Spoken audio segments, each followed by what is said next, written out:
सभी को मेरी तरफ से प्यार भरा नमस्कार। उम्मीद करता हूँ आप सब बढ़िया और तैयारी अच्छी चल रही है।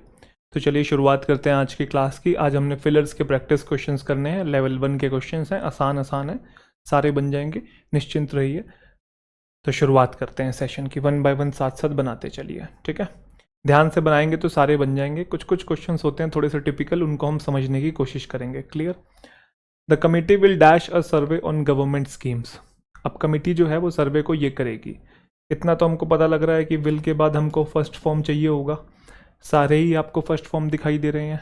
सर्वे को ओरिजिनेट नहीं किया जाता, सर्वे को फाइट नहीं किया जाता। होल्ड कर सकते हैं और कंडक्ट भी कर सकते हैं, बट होल्ड जो होता है वो इन जनरल मीटिंग के लिए यूज़ होता है, ठीक है, या फिर इलेक्शंस के लिए यूज़ किया जाता है। तो मीटिंग को हेल्ड किया जाता है, हेल्ड इसी की तो सेकंड फॉर्म होती है, या इलेक्शंस को हेल्ड किया जाता है, होल्ड किया जाता है, वो हेल्ड होल्ड की ही सेकंड फॉर्म होती है। सर्वे को हम लोग कंडक्ट करते हैं, परफॉर्म करना है किसी स्पेसिफिक एक्टिविटी को, इसलिए आपका ये वाला गलत था, होल्ड, और ए आपका राइट आंसर हो जाएगा। When I goat the job I knew what dash money really is. जब मुझे जॉब मिली तो मुझे पता लगा कि ऐसी मनी क्या होती है, कैसी मनी।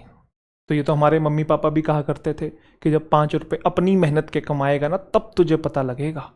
छोटे होते जब हम फरमाइशें किया करते थे, मम्मी पापा से कुछ डिमांड कर लिया करते थे, या अपने दोस्तों को देख के हम लोग जब जेलस फील करते थे कि यार इनके पास चीज़ें हमारे पास नहीं है, और घर वालों को जाके अपनी फरमाइशें रखा करते थे, तो वो कहते थे हैं तब तुझे पता लगेगा जब खुद कमाएगा कि कितनी मेहनत से कमाया जाता है। तो वो हार्ड अर्नड मनी होती है। एफर्ट अर्नड कोई टर्म नहीं है, सॉफ्ट अर्नड भी नहीं है, ऑनेस्ट अर्नड भी नहीं है, हार्ड अर्नड है। क्लियर। द जज डायरेक्टेड द जज directed the advocate general to dash an inquiry. Make an inquiry होता है, बड़ा बेसिक सा है। वैसे तो 2 के बाद V1 आएगा, ये तो गलत हो गया, बट प्रोड्यूस एन इंक्वायरी और गेट एन इंक्वायरी कोई टर्म नहीं होता, मेक एन इंक्वायरी होता है, ठीक है। ए आंसर हो जाएगा। All residents are dash that the entrance gate will be closed at 11 PM। तो ऑल रेसिडेंट्स आर के बाद या तो V1 ING फॉर्म में होता है, या V3 हम लोग यूज़ करते हैं। तो ING फॉर्म तो दिखाई दे नहीं रहा, तो V3 यूज़ करते हैं कि सबको इन्फॉर्म किया जाता है, तो किसी के द्वारा इन्फॉर्म किया जा रहा है तो पैसिव चाहिए। तो बेटा बी की फॉर्म के बाद वर्ब की थर्ड फॉर्म चाहिए होगी। वर्ब की थर्ड फॉर्म यहाँ नहीं है, वर्ब की थर्ड फॉर्म यहाँ नहीं है, यहाँ नहीं है, तो सिर्फ यही है, सी आंसर हो जाएगा। हेयर बाय एडवर्ब होता है, जिसका मतलब you use hereby when officially और formally saying what you are doing, है ना। I hereby inform you that. और ये क्या होता है, ये हेयर बाय एडवर्ब होता है, जिसमें ये कर क्या रहा है, आर इन्फॉर्म्ड एक वर्ब है, उसको मॉडिफाई कर रहा है हेयर बाय यहाँ पे एडवर्ब, ठीक है। चलिए अगला। When the victim narrated his version of the incident the jury was dash. तो क्या आएगा भाई, विक्टिम ने जब नरेट किया उसका वर्जन इंसिडेंट का, तो जो ज्यूरी है वो ये हो गई। ज्यूरी क्या हो गई, ज्यूरी मतलब ग्रुप ऑफ जजेस, तो ऑनेस्टली सेटिस्फाइड हो गई, ईमानदारी से सेटिस्फाइड होगी। ज्यूरी ईमानदारी से कैसे सेटिस्फाई होगी, परफेक्टली। परफेक्टली तो चीज़ों के लिए यूज़ करता है, ज्यूरी को थोड़ी बोल सकते हैं जो जज है यार परफेक्टली सेटिस्फाई हो गया, ऐसा मैंने अपना वो दिया, अपनी ऐसी गवाही दे के आया मैं, ये सेंस नहीं बन रहा है। एक्सक्रूशिएटिंग, ये पेनफुल से रिलेटेड होता है। एक्सक्रूशिएटिंग का मतलब होता है कोई चीज़ बहुत ज़्यादा दर्दनाक है। एक्सक्रूशिएटिंग बैक पेन हो रहा है आपको, इंटेंस पेन हो रहा है, तो पेनफुल तरीके से सेटिस्फाइड कोई नहीं होता, जनरल टर्म चाहिए था, कंप्लीटली सेटिस्फाइड आ जाएगा। ये बड़ा आसान सा क्वेश्चन है। My brother dash dash apples during his fast. तो जब उसका फास्ट था तो उसने कितने एप्पल्स खाए। तो ब्रदर सब्जेक्ट है, तो सब्जेक्ट के आगे वर्ब चाहिए होगी ना, तो वर्ब कौन सी होती है, ये नहीं होती, ये नहीं होती, ये है और ये है। तो कितने एप्पल खाए, 8 एप्पल खाए, तो ये वाला गलत हो गया ना, तो ये हो जाएगा माई ब्रदर एट 8 एप्पल्स, ठीक है, खाए उसने 8 apples. I listen to him with dash attention. बताओ, ये अच्छा क्वेश्चन है। मैं उसे सुन रहा था ऐसी अटेंशन के साथ। अब आपको लग रहा होगा, देखो हेफ्टी और मैसिव दोनों सेम होते हैं, और वास्ट भी सेम होते हैं, इसका मतलब होता है बहुत ज़्यादा। बट अटेंशन के लिए जो टर्म हम लोग यूज़ करते हैं रैप्ट, रैप्ट का मतलब होता है complete intelligence in something, giving complete attention और शोइंग कंप्लीट इन्वॉल्वमेंट, ठीक है, पूरी तरीके से आप खोए हुए हैं, मगन मुग्ध हो गए हैं, लीन है उस चीज़ में, ऐसे बस दिमाग और कहीं नहीं है, सामने ही है, तो वो रैप्ट होता है। क्लियर। तो आंसर हो जाएगा रैप्ट अटेंशन के साथ उसको सुना। हम सही बोल रहे, हम सुन रहे, बिल्कुल कहीं और ध्यान है ही नहीं, जैसे पता नहीं क्या ही बता रहा है सामने वाला। She raised a dash when she so her luggage missing. She raised what. अब यहाँ पे ईडियम है, इसको सीख लेते हैं। वैसे ह्यू एंड क्राई आएगा, समझते हैं क्यों। ह्यू एंड क्राई का मतलब होता है अ लाउड क्लेमर और public out cry. Loud claimer का मतलब आप पगला रहे हैं, चिल्लाने लग रहे हैं, आवाज़ें निकाल रहे हैं तेज तेज, ठीक है। स्पिक एंड स्पैन का मतलब होता है कोई चीज़ बिल्कुल साफ है, इमैक्यूलेट है, नीट एंड क्लीन है। हैंड एंड फुट का मतलब होता है पूरी तरीके से, और विप एंड स्पर का मतलब होता है विद अटमोस्ट हेस्ट। हेस्ट मतलब जल्दबाजी, जब बहुत ज़्यादा करते हैं ना तब विप एंड स्पर यूज़ करते हैं। तो she raised a dash when she so her luggage missing. जब सामान गायब हो गया तो क्या करेगा, चिल्लाएगा ना, चोर चोर चोर, कौन ले गया मेरा सामान। तो चिल्लाने का सेंस चाहिए था, साफ सफाई का नहीं चाहिए था कंप्लीटली, और आपका विप एंड स्पर में जल्दबाजी का कोई सेंस नहीं चाहिए था। Dash Sunny two others have qualified for the final round of the quiz. तो अलोंग के साथ तो विद आता है, वो यहाँ पे है नहीं। अपार्ट के साथ फ्रॉम आता है। बिटवीन दो के लिए आता है, अब एक ही बंदे की बात हो रही है यहाँ पे। अब ये मत सोचना दो की बात हो रही है, चूज भी तो करना पड़ेगा ना किन दो की बात हो रही है। तो बिटवीन सनी तो कोई टर्म ही नहीं है ना, तो बिसाइड सनी, तो सनी ने तो वो काम किया ही किया, बाकी दोनों ने भी क्वालिफाई कर लिया फाइनल राउंड क्विज का। All the guest were shocked at his dash laughter. तो सब शॉक हो गए उसकी ऐसी लाफ्टर के ऊपर। कैसी लाफ्टर। अनरिकॉग्नाइज, जो पहचानी ना जा सके ऐसी लाफ्टर। अनरिजोल्व, जिसे सुलझाया ना जा सके ऐसी लाफ्टर। अनरिमार्केबल, रिमार्केबल होता है बहुत बढ़िया, अनरिमार्केबल मतलब ऑर्डिनरी। तो ऑर्डिनरी लाफ्टर कौन सी होती है, साधारण सी। अनरिस्ट्रेन्ड लाफ्टर, अनरिस्ट्रेन्ड का मतलब उसको हंसी आ रही है और वो रुक ही नहीं। रिस्ट्रेन का मतलब लिमिट में, अनरिस्ट्रेन्ड मतलब कोई चीज़ लिमिट में नहीं है। मान लो किसी को हंसी आ रही है और वो रुक ही नहीं रहा, हंसे जा रहा है हंसे जा रहा है अनकंट्रोलेबल तरीके से, ठीक है। तो तभी तो सब गेस्ट शॉक हो गए ना, हंसे ही जा रहा है पागलों की तरह। तो अनरिस्ट्रेन्ड laughter. The health personnel advised to dash of unhealthy food habits if we want to maintain our cardiovascular health. Heart से रिलेटेड अगर हेल्थ को मेंटेन करना चाहते हैं तो हेल्थ पर्सनल ने एडवाइज किया कि अनहेल्दी फूड हैबिट से ये करो। अनहेल्दी फूड हैबिट से क्या करो भाई, तो इन सारे इडियम्स के मीनिंग देख लेते हैं। सबसे पहले pay lip service. If someone pays lip service to an idea you are critical of them. मतलब अगर कोई इंसान किसी चीज को लेके लिप सर्विस पे कर रहा है, कोई ए पर्सन किसी चीज को लेके लिप सर्विस पे कर रहा है, तो आप क्या करते हो, एक थर्ड पर्सन की तरह, एक थर्ड पर्सन के पॉइंट ऑफ व्यू से बात कर रहा हूं, आप क्या करोगे, इस इंसान को क्रिटिसाइज करोगे। क्योंकि ये जो इंसान जो इस पर्टिकुलर चीज को लिप सर्विस पे कर रहा है ना, वो इसके फेवर में तो है, but do not do anything to support it. But कुछ करता नहीं है उसको सपोर्ट करने के लिए, समझे। अगर कोई इंसान किसी चीज को लिप सर्विस पे कर रहा है तो वो उसको सपोर्ट तो कर रहा है, बस बोलने बोलने का सपोर्ट कर रहा है, कुछ एक्शन नहीं ले रहा उसको करने के लिए, बस हाँ हाँ ऊपर ऊपर से बस बोले जा रहा है। तो अगर थर्ड पर्सन कोई ऐसे इंसान को देखेगा तो उसको क्रिटिसाइज नहीं करेगा, उसको लेके क्रिटिकल नहीं होगा, अरे क्या बोलने बोलने का, काम भी तो कर, मुंह मुंह से बोले जा रहा है बस। तो pay lip service. Keep the pot boiling, इसका मतलब है to ensure that something remains active और एंगेजिंग। कोई चीज है ऐसी जिसमें पार्टिसिपेट लोग करते रहे हैं, वो एंगेजमेंट बनी रहे। कीप द पॉट बॉइलिंग मतलब आग जो है वो जलती रहे, गैस पे जो चूल्हा है वो जलता रहे, ठीक है। अब आते हैं इनके ऊपर। रन शॉर्ट का मतलब होता है किसी चीज की कमी हो जाना, ठीक है, रन शॉर्ट ऑफ मनी होता है ना। स्टीयर क्लियर का मतलब होता है किसी चीज से दूर रहना। अब यहाँ लिप सर्विस की बात नहीं है कि कोई कुछ कह रहा है और उसे फॉलो नहीं कर रहा है, यहाँ पे कोई चीज़ एंगेजमेंट नहीं है, यहाँ पे कोई चीज़ कम नहीं हो गई है, यहाँ पे दूर रहने के लिए बोला है, क्योंकि एडवाइस दे रहा है ना, हेल्थ पर्सनल ने एडवाइस किया कि अनहेल्दी फूड हैबिट से स्टीयर क्लियर मतलब दूर रहो भाई, अगर मेंटेन करना चाहते हो cardiovascular health. There are dash people who are experts in the field of artificial intelligence. तो पीपल आपका प्लूरल नाउन है, तो प्लूरल नाउन के लिए आपको पता है लिटिल तो आता नहीं है, तो ये गलत और ये गलत। और सम और फ्यू और कोई टर्म नहीं होता, या तो सम बोलो या तो फ्यू बोलो, दोनों एक साथ कैसे आ सकते हैं, वेरी फ्यू पीपल आएगा। It is believe that God is dash. तो गॉड क्या है, पैसिफिस्ट वो होता है जो वॉर के अगेंस्ट होता है, शांति बनाए रखे, शांतिवादी, ठीक है। ऑप्टिमिस्ट होता है आशावादी, तो गॉड आशावादी है। ओमनीवोरस होता है जो हर कुछ खा लेता है, प्लांट्स भी खा लेता है और मांस भी खा लेता है, ठीक है। जो कार्निवोरस और हर्बीवोरस दोनों होता है। ओमनी प्रेजेंट होता है सर्वव्यापी, जो हर जगह प्रेजेंट है। यूबिक्विटस आपने सुना होगा, ओमनी प्रेजेंट, ओमनीशिएंट, है ना, गॉड के लिए यूज होते हैं ये। तो ओमनी प्रेजेंट, हर जगह प्रेजेंट है गॉड।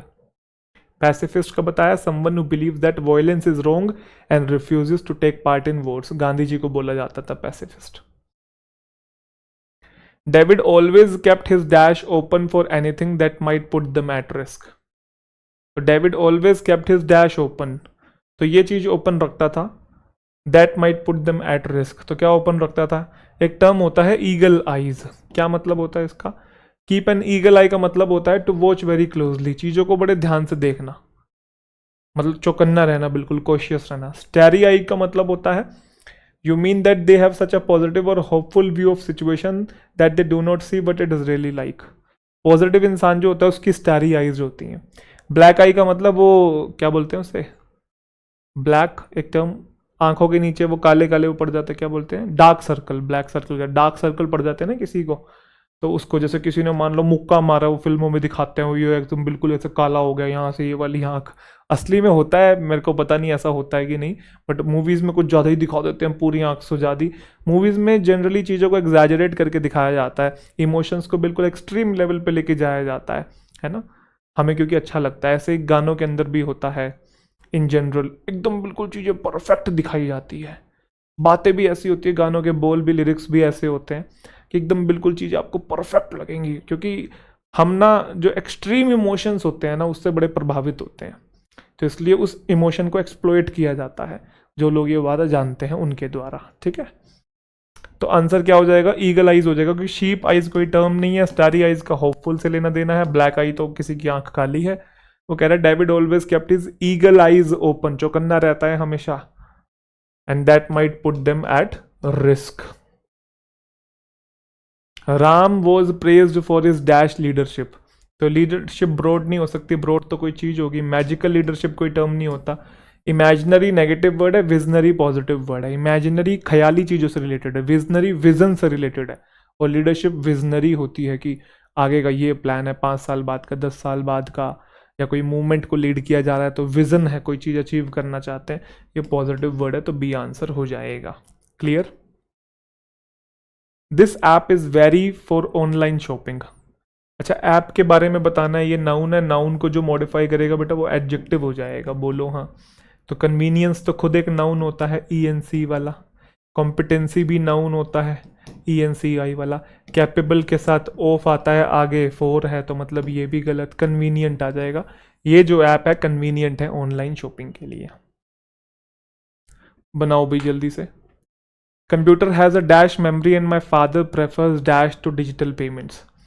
तो आपने सुना होगा कंप्यूटर की कैश मेमोरी होती है, जैसे आप कोई पासवर्ड डालते हो, लॉगिन करते हो कहीं पे, और नेक्स्ट टाइम आपको लॉगिन करने की ज़रूरत नहीं पड़ती, क्योंकि जो वेबसाइट है उसने स्टोर कर लिया आपका सब कुछ, जो इन्फॉर्मेशन वगैरह। या कोई चीज़ आपने लोड की थी, फर्स्ट टाइम तो लोड होने में टाइम लगा था, बट नेक्स्ट टाइम जब आपने विजिट की उस वेबसाइट को, तो क्या हुआ, वहाँ पे आपकी सारी इन्फॉर्मेशन पहले से ही स्टोर थी, तो आप जहाँ छोड़ के गए थे वहीं से वो खुल जाती है, तो उसको कैश मेमोरी बोलते हैं। ये वाली नहीं होती है, ये नहीं होती है, ये टर्म है, ठीक है। इस टर्म को हम लोग यूज़ करते हैं IT फील्ड के अंदर, कैश मेमोरी। लेकिन जो मेरे पिताजी हैं वो प्रेफर करते हैं डिजिटल पेमेंट्स को, किसके ओवर? कैश के, मतलब कैश यूज़ नहीं करते, डिजिटल पेमेंट्स यूज़ करते हैं, तो ये कैश आएगा। आपके साथ भी कई बार हुआ है क्या? जैसे अब इन जनरल लोग कैश नहीं रखने लगे हैं, तो वॉलेट बिल्कुल ही खाली रहता है।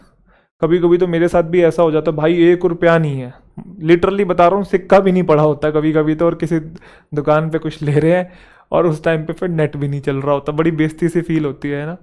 जैसे 2 अकाउंट होते हैं किसी किसी के पास, जैसे इन जनरल लोग एक रखते हैं, लेकिन कुछ लोगों के पास 2 अकाउंट हैं, तो मेरे पास भी 2 अकाउंट हैं, जैसे एक में सेविंग्स और एक से मैं खर्चा कर लेता हूँ। 2 अकाउंट का मतलब ये नहीं कि वो मोटा पैसा दबा के बैठा हूँ, इन जनरल बता रहा हूँ, वो फिनेंस को मैनेज करने के लिए, कि एक में सेविंग कर लिया और एक से खर्चा कर लिया। कभी कभी दोनों ही नहीं चल रहे होते, तगड़ी बेइज्जती हो जाती है। और कभी कभी तो सामान का ऑर्डर दे दिया होता है, बन रहा है वहाँ पे सामान, और पेमेंट कर रहे हैं, पेमेंट नहीं हो रही है। तो एक आधी बार तो मैंने ऐसा भी कहा है कि कल आऊँगा तो दे दूंगा है, और अमाउंट कुछ ज़्यादा नहीं है, कम ही अमाउंट में ही थोड़ा हो जाता है कभी कभी। थोड़ा बहुत कैश रखना चाहिए यार, इमरजेंसी में ज़रूरत पड़ती है, हम बिल्कुल ही यूज़ नहीं कर रहे हैं। चलो जी, अगला आपके सामने है, they hired her to increase sales but her strategies failed to dash. They hired her to increase sales but her strategies failed to dash. अब यहाँ पे भी ईडियम चाहिए आपको, मूव द निडल आएगा, पढ़ लेते हैं पूरा। मूव द निडल का मतलब होता है टू मेक अ चेंज जो कि नोटिसेबल हो, इस लेवल का इम्पैक्ट डालना जो कि सबको दिखाई दे, ठीक है। और बर्न योर ब्रिज आपने सुना है, ये कहानी भी है जिसमें राजा जो होता है वो सामने वाले सम्राट से लड़ने के लिए जाता है और वो दरिया पार करके जाना होता है, और जैसे ही वो उसके लैंड पे पहुंचते हैं तो वो अपने सैनिकों को बोलता है अब अपनी नाव जला दो, क्योंकि अब या तो डू है या तो डाई है, बर्न योर ब्रिजेस है ना, या तो लड़ेंगे या तो मरेंगे। तो एक ऐसी सिचुएशन जिसमें आप वापस नहीं जा सकते, impossible for you to return. और गेट योर सेकेंड विंड का क्या मतलब है कि आप कंटिन्यू कर रहे हो किसी चीज को, डिफिकल्ट चीज को, है ना, after you have been tired और आउट ऑफ ब्रेथ, मतलब थक गए थे बावजूद उसके अब आप क्या कर रहे हो, दोबारा से हिम्मत करके उसको एफर्ट लगा के करने की कोशिश कर रहे हो, सेकंड विंड वहां पे यूज होता है। तो उन्होंने हायर किया उसको सेल्स को इंक्रीज करने के लिए, बट उसकी जो स्ट्रेटजीज हैं उससे कुछ इम्पैक्ट नहीं आया, ये बोलना था। तो ये वाला है। पॉइंट ऑफ नो रिटर्न का मतलब नहीं है, स्पिल द बीन्स का मतलब होता है राज खोल देना, सीक्रेट बातें बता देना, ये नहीं है। दोबारा चांस का भी कोई सेंस नहीं है, स्ट्रैटेजीज जो है वो इम्पैक्ट डालने में फेल हो गई। Neetha can assemble the students of her class, तो कैसे असेंबल कर सकती है क्लास के, वर्ब को मॉडिफाई करने के लिए एडवर्ब चाहिए होगा ना, तो ये दोनों तो एडवर्ब है नहीं, एल वाई वाला है, तो स्लोली थोड़ी असेंबल करेगी, क्विकली असेंबल कर सकती है, जल्दी से इकट्ठा कर सकती है क्लास के बच्चों को। The teacher kept stopping her online lesson to dash to check if her students were following it. तो टीचर जो है वो ऑनलाइन क्लासेस में बीच बीच में रुक जाती थी ये चेक करने के लिए कि जो स्टूडेंट्स हैं वो फॉलो कर रहे हैं कि नहीं कर रहे हैं। तो इनडिफरेंटली का मतलब होता है उदासीनता, मतलब ध्यान ना देना, किसी चीज में इंटरेस्ट ना लेना। तो टीचर तो इंटरेस्ट ले रहा है ना, तभी तो रुक गया वो। इम्पार्शली क्या होता है, इम्पार्शली से पहले पार्शली समझो, अगर आप पार्शियल हैं तो आप बायस्ड हैं, इम्पार्शियल है तो आप अनबायस्ड हैं। तो यहाँ कुछ अनबायस्ड की और इक्वालिटी की बात नहीं हो रही है।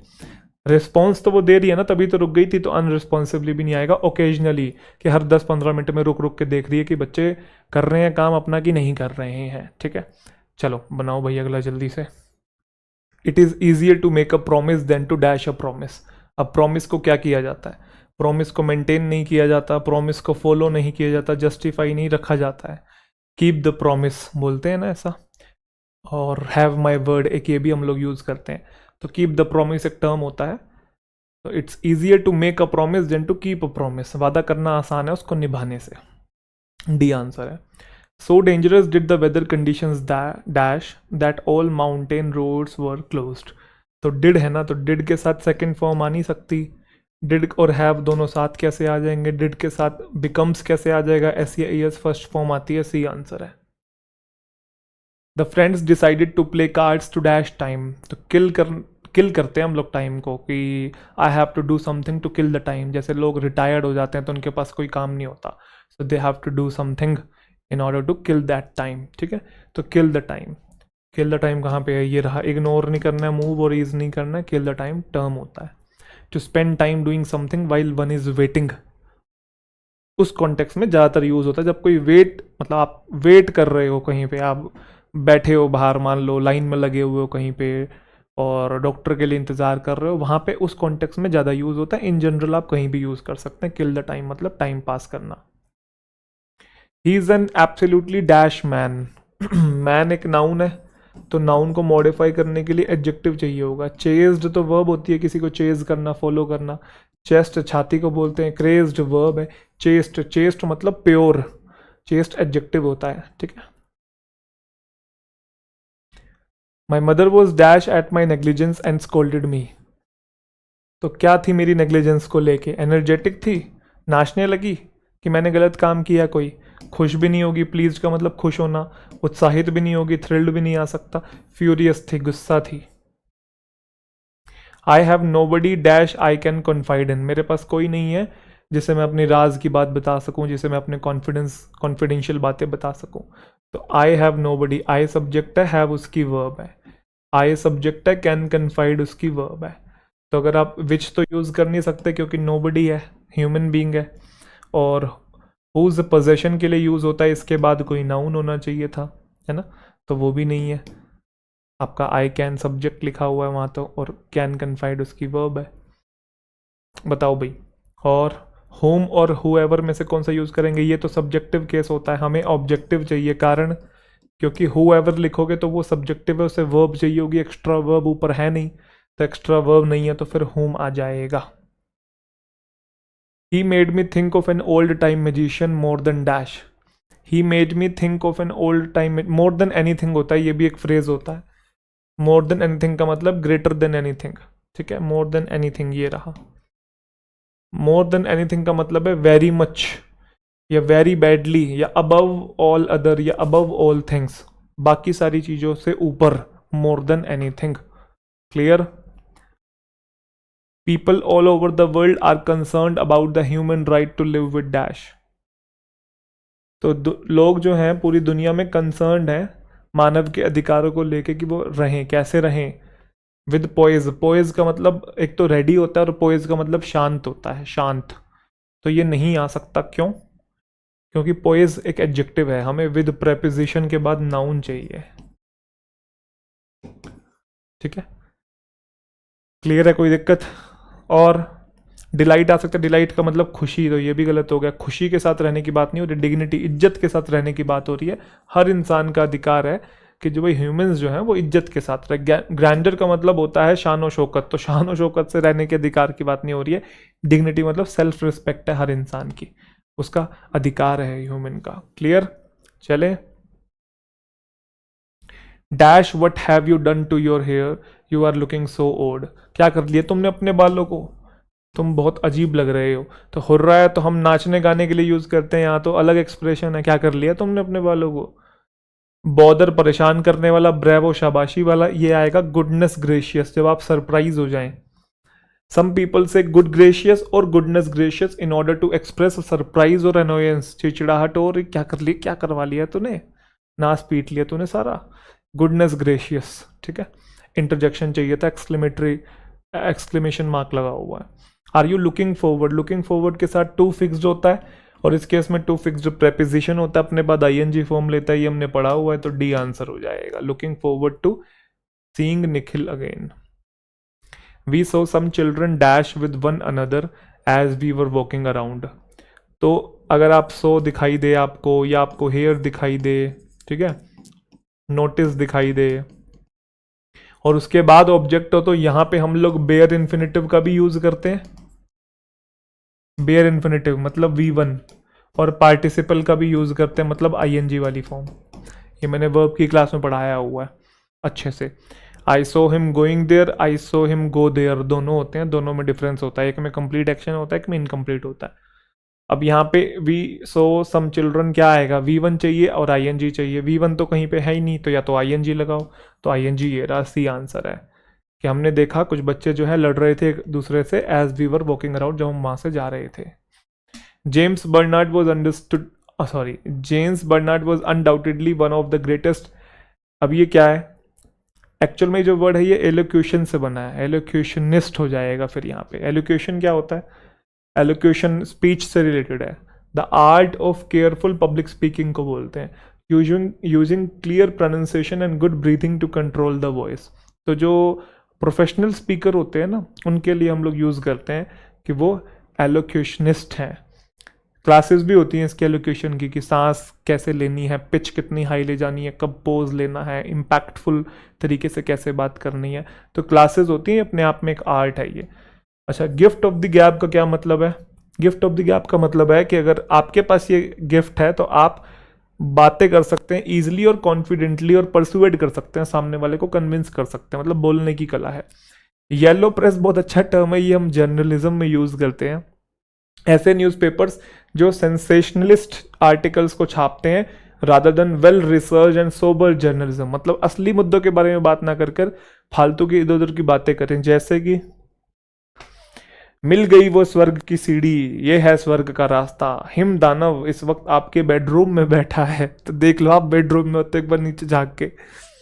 एक कार चलते चलते अचानक छूमंतर हो गई। अभी जब मैं इनको सर्च कर रहा था तो एक और आर्टिकल दिखा था, वो कॉपी नहीं हो पाया। बस 3 साल बड़ी है भाग से भागिन। तो तो ये जो इस टाइप की आप न्यूज़ देखते हैं ना, और उसके बाद अगली लाइन में था फिर भी बाघ ने नहीं बोला, ऐसे था फिर भी बाघ ने नहीं बोला आई लव यू, ऐसा कुछ करके था। सख्त लौंडा। खैर चलिए, सख्त लौंडा तो नहीं था वो, तो मैं बता रहा हूँ वो आर्टिकल यही था, 3 साल बड़ी है बाघ से भागिन फिर भी बाघ ने नहीं बोला आई लव यू। चलो, फोर्थ स्टेट क्या होता है? फोर्थ स्टेट का मतलब है चौथा स्तर, चौथा स्तंभ, सॉरी। जैसे डेमोक्रेसी का चौथा स्तंभ एग्जीक्यूटिव है, जुडिशरी और लेजिस्लेटिव है, तो चौथा जर्नलिज्म को बोला जाता है ना। तो आप बताओ, जेम्स बर्नर्ड जो है वो undoubtedly one of the greatest elocutionist हैं दुनिया के। Everyone agreed that he possessed dash. तो जब एलोक्यूशनिस्ट उसके पास बोलने की कला होगी ना, पोजेशन का मतलब कुछ होना, तो येलो प्रेस तो जर्नलिज्म है, ये खुद जर्नलिज्म से रिलेटेड है। कर्टेन लेक्चर होता है, बीवी की डांट पड़ रही है पीछे जो, ठीक है, घर पे डांट खा के आए बीवी की, तो वो है। और गिफ्ट ऑफ द गैब होगा हमारा आंसर, बोलने से रिलेटेड है जो। चेक कर लो एक बार ये बेड के नीचे। The anchor gave us a dash welcome and pleasant smile and bouquet on reaching the hotel. तो कैसा वेलकम होता है? वार्म वेलकम होता है भाई। वर्थ वेलकम, विनिंग और वंडरफुल वेलकम कुछ नहीं होता, वार्म वेलकम होता है, बड़े प्यार से स्वागत किया।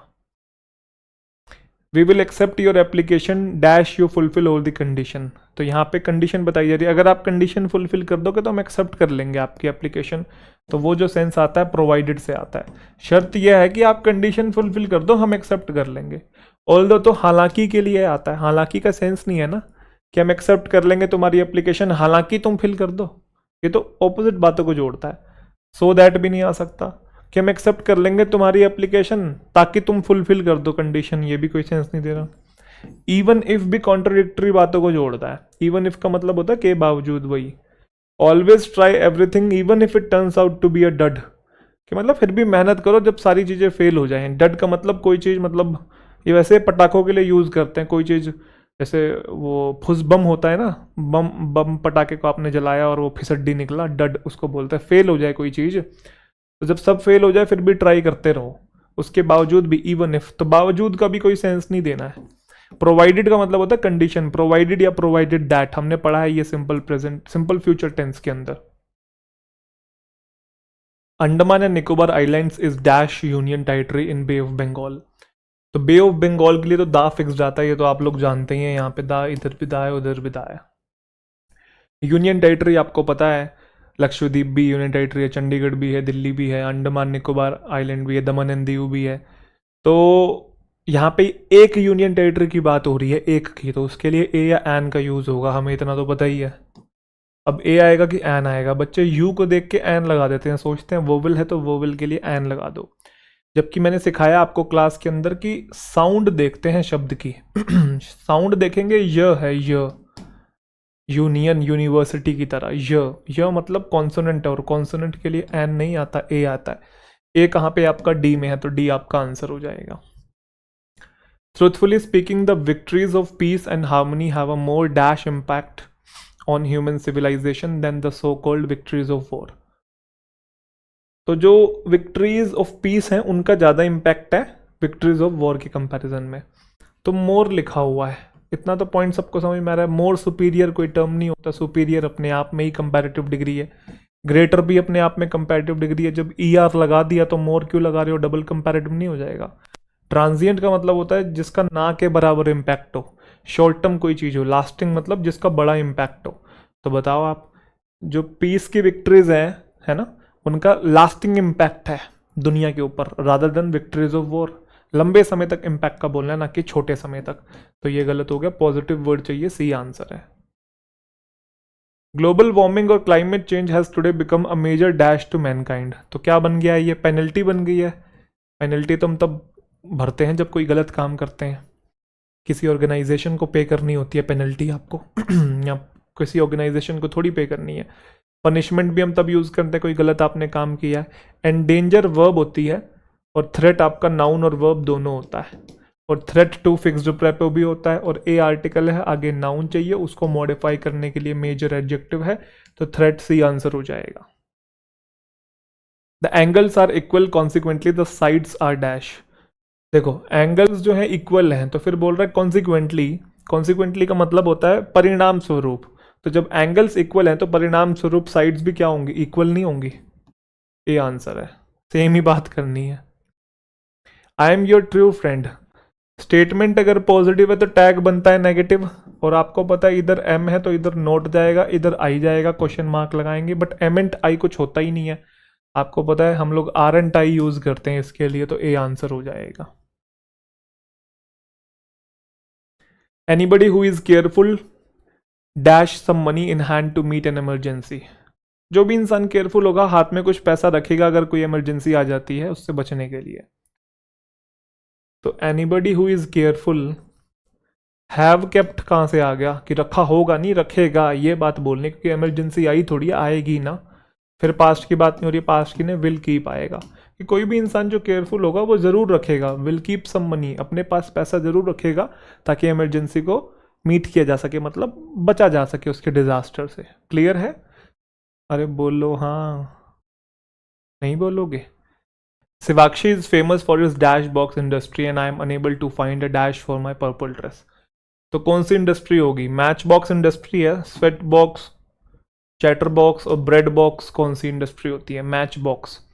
And I am unable to find a match for my purple dress से मैच नहीं मिल रहा है मेरा, सिंपल सी बात है, बी आंसर है। नकली सा सवाल था। The wind dash so powerfully that the door closed. तो पास्ट की बात हो रही है, क्लोज्ड लिखा हुआ है तो यहाँ पे भी V2 चाहिए होगा, ये फर्स्ट फॉर्म है। ब्लू तो नीले रंग से रिलेटेड है, ये भी नीले रंग से रिलेटेड है, ब्लू आएगा, blow, blew, blown second form है। तो हवा बहुत तेज चली। The surgeon could not stand the weather because it was dash cold. तो कोल्ड आपका एडजेक्टिव है, एडजेक्टिव को मॉडिफाई करने के लिए एडवर्ब चाहिए होता है, और बिटरली कोल्ड होता है, इसका मतलब कड़ाके की ठंड थी। कॉशियसली कोल्ड, स्मूथली और केयरफुली कोल्ड कोई टर्म नहीं है। Could not stand the weather का मतलब है मौसम का जो मौसम जो था उसको बर्दाश्त नहीं कर पा रहा था, इतनी ठंड पड़ रही थी। The management wants to dash restrictions at the work place. तो रिस्ट्रिक्शंस को इम्पोज किया जाता है, रिस्ट्रिक्शंस को लगाने का मतलब इम्पोज करना, ना कि एनकरेज, सेटल और ब्रेक करना। रिस्ट्रिक्शंस के लिए इम्पोज यूज करते हैं हम लोग। You dash carry all the books to school daily. तो बताओ भाई, ऑट के साथ तो टू आता है, वो है नहीं। You would not carry, daily की बात हो रही है कि डेली जो है आपको सारी किताबें नहीं लेके जानी चाहिए, तो वुड तो पास्ट में फ्यूचर की बात करते हैं। हैव लिख रहे हो तो हैव के बाद V3 लिखना पड़ेगा, यहाँ तो फर्स्ट फॉर्म है तो ये भी गलत, नीड नॉट आएगा। You need not carry all the books to school daily.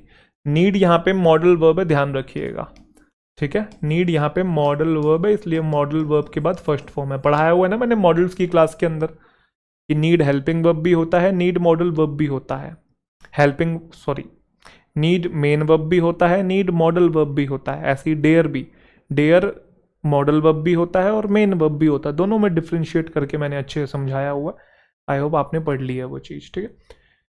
तो you need not carry all the books to school daily. Vivek has a strong resemblance dash his father.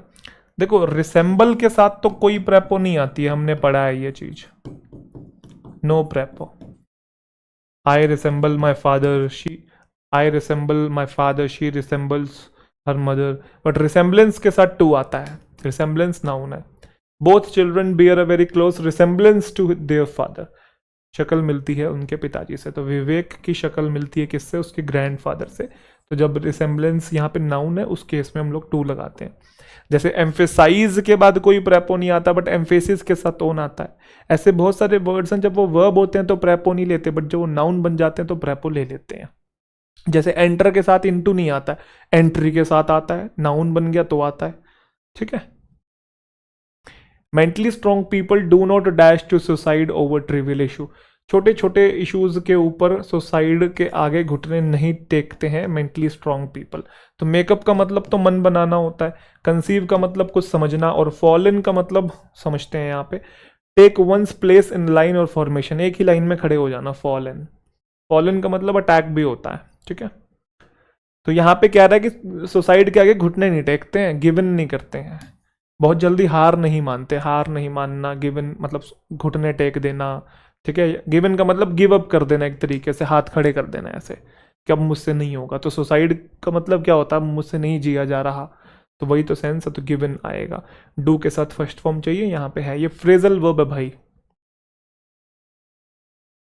The archaeologist made a dash discovery, तो कैसी discovery. Senile क्या होता है, ये old age के context में use होता है। ऐसा इंसान जो कि पुअर मेंटल एबिलिटी दिखा रहा है क्योंकि वो बूढ़ा हो गया है, वो क्लियरली अब सोच नहीं पा रहा है, डिसीजन नहीं ले पा रहा है, दिमाग ज़्यादा चल नहीं रहा है क्योंकि उम्र के साथ उसका दिमाग भी कमज़ोर हो गया है। अरे आंसर आ गया का, कोई बात नहीं। तो सिनाइल तो यहाँ आ नहीं सकता क्योंकि वो तो बूढ़े लोगों से रिलेटेड है। आर्कियोलॉजिस्ट जो है उन्होंने कैसे डिस्कवरी करी है, सेंसिबल डिस्कवरी भी गलत है। सेंसिबल तो हम तब यूज़ करते हैं कोई इंसान सिंसियर हो, तो सिंसियर डिस्कवरी कौन होती है। सेंसिटिव हम तब यूज़ करते हैं जिससे आसानी से क्षति पहुंचाई जा सके, ये कौन सी डिस्कवरी होती है। सेंसेशनल, ऐसा कुछ खोज निकाला है जिससे सनसनी फैल गई है, ठीक है, यही है वो डिस्कवरी। चलो, during the curfew the army was dash at strategic locations, तो आर्मी को डिप्लॉय किया जाता है, तैनात किया जाता है। डिस्पर्स का मतलब होता है फैला देना किसी चीज को, ऐसे फैला दिया आपने, कोई चीज ऐसे बिखर गई है कोई चीज, चीजों के लिए यूज करते हैं ये। सप्लाई थोड़ी किया जाएगा, कोई सामान थोड़ी है आर्मी। और एम्प्लॉय का मतलब किसी को या तो यूज करना या किसी को काम देना, तो यहाँ तैनात करने की बात हो रही है, स्ट्रेटेजिक लोकेशंस पे तैनात किया है, ये आंसर है। We must start now dash it will be too late, तो अनटिल और अनलेस का यूज हम कर नहीं सकते, उसके पीछे रीजन ये है कि इनके साथ विल नहीं आता। हमने ये सिंपल फ्यूचर टेंस में पढ़ा है ना, अनटिल और अनलेस टाइम या कंडीशन बताने वाले शब्द होते हैं, इनके साथ हम लोग विल या शेल का यूज नहीं करते हैं। बट हम तब यूज करते हैं जब कॉन्ट्रोडिक्टरी बात हो रही हो, यहाँ कुछ कॉन्ट्रोडिक्टरी नहीं है तो फिर और आएगा कि अभी शुरू कर दो, ऐसा ना हो जाए कि तुम लेट हो जाओ, और it will be late. The old man has lost his memory, he is suffering from dash, तो एमनेशिया होता है भूलने की जो बीमारी होती है। अकेशिया हम लोग ट्री को बोलते हैं किसी, अकेशिया। एनेस्थेशिया दवाई होती है जिससे कि बेहोश हो जाता है बंदा या वो पार्ट्स सुन हो जाता है, ऑपरेशन के टाइम पे एनेस्थेशिया दिया जाता है ना। और एम्ब्रोसिया ये फूड होता है, फाइन फूड को हम लोग बोलते हैं, अच्छा खाना, ठीक है। तो ओल्ड मैन की मेमोरी जो है वो लॉस्ट हो गई है क्योंकि वो किससे सफ़र कर रहा है, एमनेशिया, भूलने की बीमारी से, एमनेशिया, सी आंसर आ जाएगा। The entrepreneur is looking for an dash to fund his project, तो भाई एंटरप्रेन्योर किसको ढूंढता है, इन्वेस्टर को ढूंढता है ना, क्योंकि ये तो आइडियाज़ लेके आता है, ये तो विजनरी होता है, ये तो लीडर होता है, बट पैसा तो कहीं और से आता है ना। तो एंटरप्रेन्योर जो है वो किसको ढूंढ रहा है, इन्वेस्टर को। इन्विजिलेटर तो एग्जामिनेशन में होता है, यहाँ इसकी कोई ज़रूरत नहीं। एविएटर पायलट को बोलते हैं। और इंस्पेक्टर को क्यों ढूंढेगा भाई, इन्वेस्टर को ढूंढ रहा है कि कोई फंड दे दे उसके प्रोजेक्ट को, ठीक है। तो जो आप ये सुनते हैं ना वीसी की, वीसी से फंडिंग मिली है इस वाले स्टार्टअप को, वेंचर कैपिटलिस्ट बोलते हैं। पढ़ा हुआ है आपने ये, मैंने पढ़ाया भी आपका कई बार। वेंचर कैपिटलिस्ट क्या मतलब है इसका, कि वो वाली कंपनी को इतने 1000 करोड़ की फंडिंग मिल गई है, वीसी से मिली है, अब वीसी पीछे पैसा नहीं दे रहा है।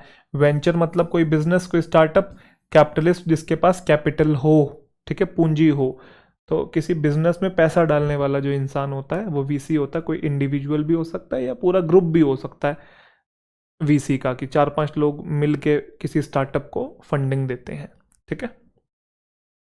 All organisations seek sincere and dash employees, तो कैसे एम्प्लॉयज चाहिए, इनर्ट और इनएक्टिव दोनों सेम होते हैं। वो जो आलसी हूँ, आलसी थोड़ी चाहिए, इनर्ट मतलब वही जो इनएक्टिव रहे, स्लगिश रहे। इंडस्ट्रियल तो इंडस्ट्री से रिलेटेड है, इंडस्ट्रियस का मतलब होता है हार्ड वर्किंग, मेहनती, हार्ड वर्किंग, मेहनती ठीक है। तो all organization seek sincere and industrious employees, industrious को हम लोग डिलीजेंट भी बोलते हैं। We must not lose heart in times of what, तो बुरे समय में हमें दिल छोटा नहीं करना चाहिए। बुरा समय कौन सा होता है, एडवर्सिटी, ये हमने फ्रिक्वेंटली यूज में पढ़ा है ना, कि after the university we are in adversity, है ना। तो बुरा समय। डाइवर्सिटी तो विविधता को बोलते हैं, इसका कोई लेना देना नहीं। डिफॉर्मिटी जब शेप चेंज हो जाए, कोई चीज़ डिस्टोर्ट हो जाए, जिसकी जैसी फॉर्म थी वैसी ना रह के रूप ही बदल जाए। इनएक्टिविटी का भी कोई सेंस नहीं है। बुरे समय में जब खराब हालात चल रहे हो तब दिल छोटा नहीं करना चाहिए, हिम्मत नहीं हारनी चाहिए। और ये मस्ट के बाद ये लूज आपको याद है ना, एक तो ये वाला लूज होता है ढीला वाला, एक ये वाला होता है खोने वाला, ये वर्ब है, और ऊपर वाला वर्ब और एडजेक्टिव दोनों होता है। एक और होता है लॉस, LOOS, ये नाउन होता है, ठीक है। हमें वर्ब चाहिए था, ये रहा V1, तो ये V1 ये रहा, खोने का सेंस देता है। The dash appears to be rather rough today for the ships to sail, तो ये रफ दिख रहा है क्योंकि शिप्स ने भी सेल करना है। तो क्या रफ दिख रहा है? मौसम जो है वो खराब दिख रहा है क्योंकि शिप अभी सेल करने वाले हैं। तो क्लाइमेट एनवायरमेंट और एटमॉस्फेयर ये काफ़ी ब्रॉड टर्म है। तो जब हम कहते हैं ना कि मौसम खराब है तो उसके लिए वेदर टर्म यूज़ होता है, ना कि बोलते हैं आज एटमॉस्फेयर बहुत खराब है या आज क्लाइमेट खराब है। क्लाइमेट तो चेंज के कॉन्टेक्स्ट में यूज़ होता है, ठीक है। इन्वायरमेंट तो आसपास का माहौल हो गया, वेदर हम लोग यूज़ करते हैं, ठीक है। अगली बार एक बार बोल के देख ला, आज एटमॉस्फेयर बहुत खराब है चलो, dash people are remembered even after death for their good deeds, अच्छे लोगों को याद किया जाता है ना उनके अच्छे कामों के लिए, डीड्स मतलब अच्छे काम। तो विशियस तो कोई चीज़ बुरी होती है, विशियस, ठीक है, बुरे लोगों को थोड़ी याद किया जाएगा। वर्चुअस होता है गुणी इंसान, अच्छा इंसान। वर्चुअल होता है जैसे आप मुझसे वर्चुअली पढ़ रहे हैं, अभी सामने नहीं है, लिटरली नहीं है, वर्चुअल है। वर्चुअल मतलब रिमोट तरीके से पढ़ रहे हैं। रिमोट मतलब वो रिमोट नहीं, बहुत दूर दराज बैठ के हमसे बात कर रहे हैं, ठीक है। खूंखार लोगों को थोड़ी याद किया जाएगा, अच्छे कामों के लिए गुणी लोगों को याद किया जाएगा, virtuous. Man dash a strong desire to accumulate wealth, इंसान की चाहत है एक पैसा इकट्ठा करने की। तो मैन के साथ प्लूरल कैसे आ गया? पास्ट में जाना नहीं है, एक फैक्ट बताया हुआ है, और उसकी डिजायर हो नहीं रही है, उसकी डिजायर है, एक्शन नहीं बताना है, स्टेट वर्ब चाहिए, हैज़ यहाँ पे आएगा। और ये इकलौता आया हुआ है तो ये मेन वर्ब है, मेन वर्ब की फिफ्थ फॉर्म है। फिफ्थ फॉर्म मतलब एस या ई एस वाला टेंस है, कहने का मतलब सिंपल प्रेजेंट टेंस। बोलो हाँ।